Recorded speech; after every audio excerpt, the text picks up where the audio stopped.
Subero Isa, por acción o inacción, mete en un lío al presidente de la República, Luis Abinader. No solamente con la dificultad que se ha creado ahora y el enfrentamiento campal que hay entre el ministro de Hacienda y de Economía, Magín Díaz, y el presidente de la República, Luis Abinader, con este nuevo decreto, al cual Magín se negó. Esta premisa la dio Julio Martínez Pozo hoy temprano en el Sol de la Mañana. Pero ¿qué pasa? Magín básicamente se niega, en algo que tiene fundamento legal, a una ilegalidad a lo que lo está obligando a su jefe inmediato, que es el presidente Luis Abinader, a través de un decreto. Pero ese decreto que intenta obligar a la ilegalidad de las instituciones, que por demás es inconstitucional, lo que revela es un modus operandi, no un desatino, no una inobservancia que pudiera haber tenido el consultor jurídico de entonces, Antoliano Peralta, hoy ministro de Justicia, sino que revela lo que el mismo Antoliano había advertido, que habían cosas, situaciones que a él no le consultaban, siendo el consultor jurídico. Lo que evidenciaba que habían decretos que salían sin la supervisión y la redacción en la consultoría jurídica del Poder Ejecutivo. Y esto es, señor, inclusive no es irrisorio, sino preocupante, porque no hay un rigor y un criterio de sumirse a la legalidad con la supervisión de un consultor jurídico, un jurista experimentado, sino más bien de cumplir ciegamente las disposiciones de un jefe inmediato, en este caso el presidente de la República. Y digo esto porque eso pasó con el SENASA, por si no recuerdan, que esto no es nuevo. El SENASA, cuando pasó el escándalo del SENASA, que ahora ya eso pasó, ya nadie se acuerda de eso, el presidente de la República emitió un decreto creando un consejo consultivo para supeditar las decisiones de SENASA a ese consejo consultivo, pensando el presidente que iba a concitar apoyo popular, pareciera, con esta decisión. Sin embargo, lo que estamos viendo es que está superponiéndose un poder del Estado, el Ejecutivo, por encima del Legislativo. Que la Constitución Dominicana, la madre de las leyes, define la frontera y las funciones de cada poder del Estado.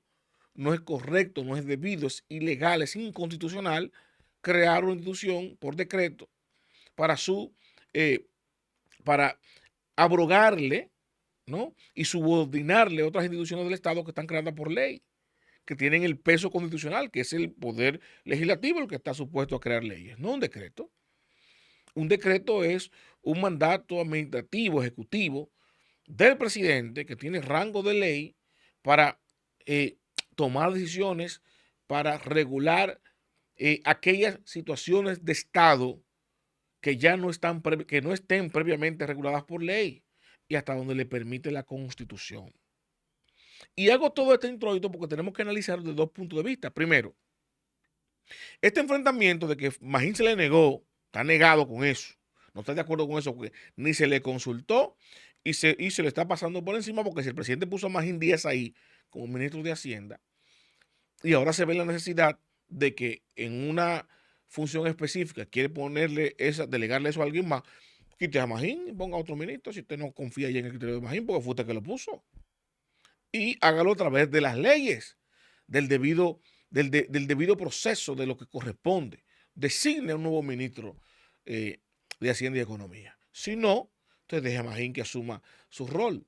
Porque este decreto, yo quiero presentarles el decreto a ustedes en cuestión, que este es el decreto, eh, tengo el número aquí, déjenme darle el número correcto para que no haya fallo. El decreto 295-22. Dice aquí en el artículo 1, ¿no? Se modifican los artículos 1 y 2 del decreto 63-22 del 9 de febrero de 2022 para que en adelante disponga lo siguiente. Artículo 1, ¿no?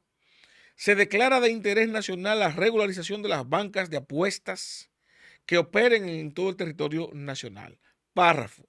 El Ministerio de Hacienda, de conformidad con la ley, será responsable de elaborar o proponer instrumentos normativos que sean necesarios para dicha regularización. O sea, el Ministerio de Hacienda, usted va a proponer un normativo para bajárselo a quién. Bueno, 2, se crea un consejo consultivo para el seguimiento del plan de regularización integrado por un representante del Ministerio de Hacienda, un representante de la Dirección General de Impuestos Internos, 2 miembros del Consejo Consultivo de la Lotería Nacional, un representante de la Federación Nacional de Bancas de Lotería, FENABANCA, un representante de los concesionarios, un representante de la Asociación de Bancas de Apuestas Deportivas y el administrador de la Lotería Nacional. Párrafo. El administrador de la Lotería Nacional fungirá como coordinador del Consejo Consultivo. Ustedes saben que utilizan el término consultivo y no administrativo ni directivo, porque sería una violación flagrante y por escrito de la ley. Pero ese consejo consultivo es para que nada se pueda hacer con respecto al tema de las bancas si ese consejo no lo aprueba. Básicamente están poniendo este consejo a dirigir el rubro, ¿no? El área de las bancas de lotería en la República Dominicana. Y yo les voy a recordar algo a ustedes también, a propósito de esto. ¿Ustedes se acuerdan del caso Calamar? ¿Les suena? El caso Calamar fue precisamente, según el Ministerio Público, un esquema de corrupción donde precisamente estas bancas de lotería ilegales también de las bancas deportivas ilegales eran operadas en términos tributarios, en términos institucionales, al margen de la legalidad. Eran bancas ilegales y había un esquema desde el gobierno anterior, eso señala el Ministerio Público, para cobrarle por fuera un dinero a esas bancas para dejarlas operar y ese dinero cogérselo. Y recuerden ustedes que Gory Moya, el diputado, está señalado como el cabecilla que cobraba esto, que sustituyó a Crisóstomo. Dice reza la acusación del Ministerio Público. De eso se defiende tanto Gory Moya como los demás, que los otros ahora no se defienden de eso, sino que pasaron a ser testigos estrella. Porque el fin no era desmantelar ni perseguir eso, sino ustedes saben el tema del lawfare ahí. Pero no me quiero dispersar ahí. Y digo esto porque cuando usted analiza lo que está proponiendo el decreto, dice cuál es el fin. Evidentemente, el fin aquí es buscar una manera de recaudar más fondos para el gobierno. Dice, bueno, ese 60% de bancas que operan en el país, que son ilegales, apenas hay menos de un 50% que son legales, podemos meterla al sistema y de ahí recaudamos. Dice, bueno, eso no es negativo, eso es positivo.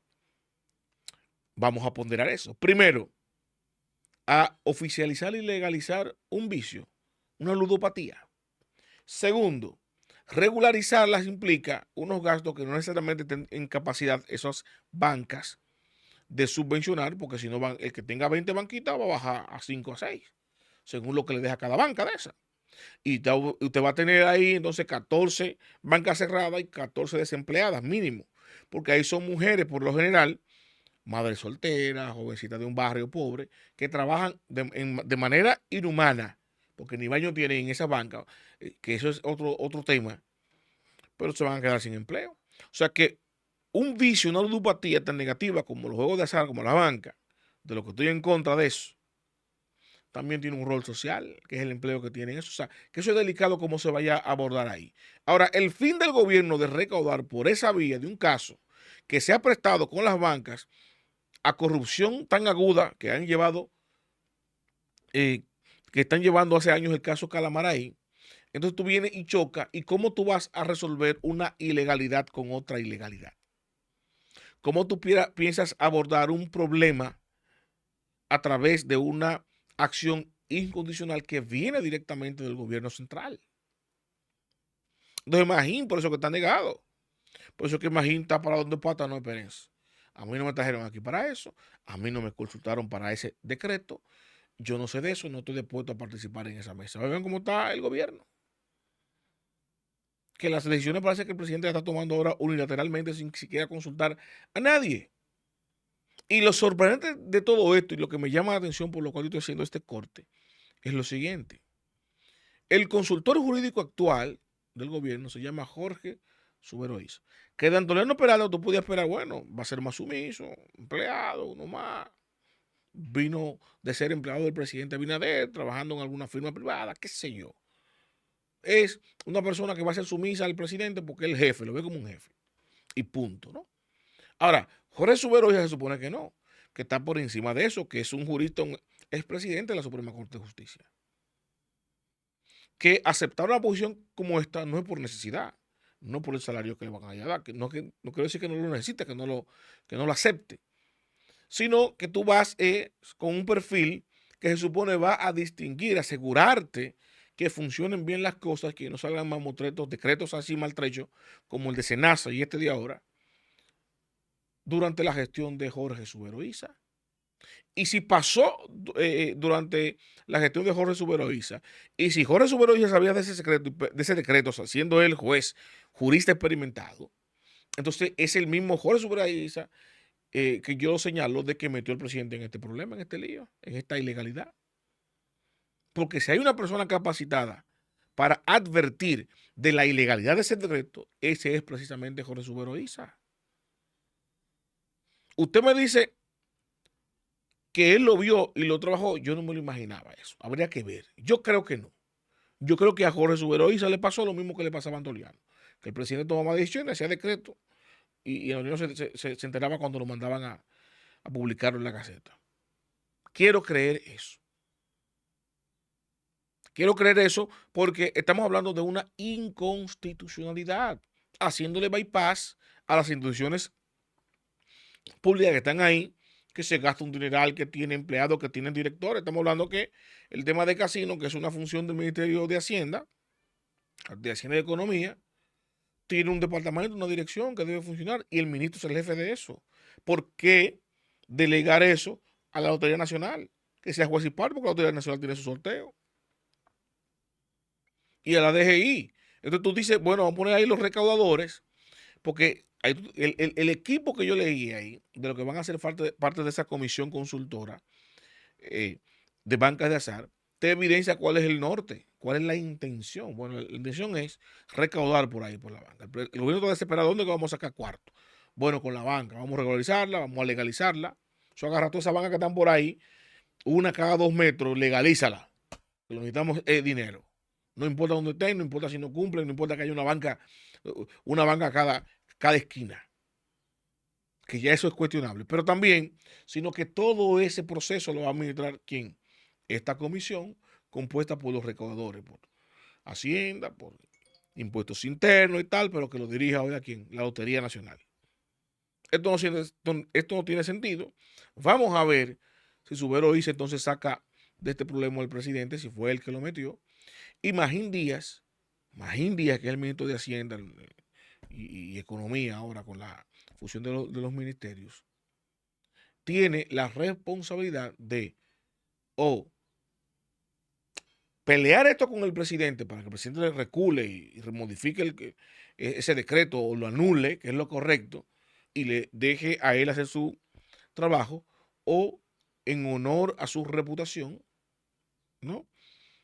Presentar inmediata renuncia. Decir, no, presidente, si usted me va a delegar, me va a quitar esa responsabilidad porque no confía en mí. Entonces yo prefiero entregarle el cargo y que usted ponga una gente que usted confía. Ponga al director de la Lotería Nacional, haga los ministros de Hacienda. Porque quitarle las funciones, la responsabilidad a Magín, a un ministro de esta forma, no hace sentido. Los invito a darle me gusta, a comentar y a compartir, pero sobre todo suscríbase y active la campana de notificaciones para que mi contenido les llegue automáticamente y yo lo comparto.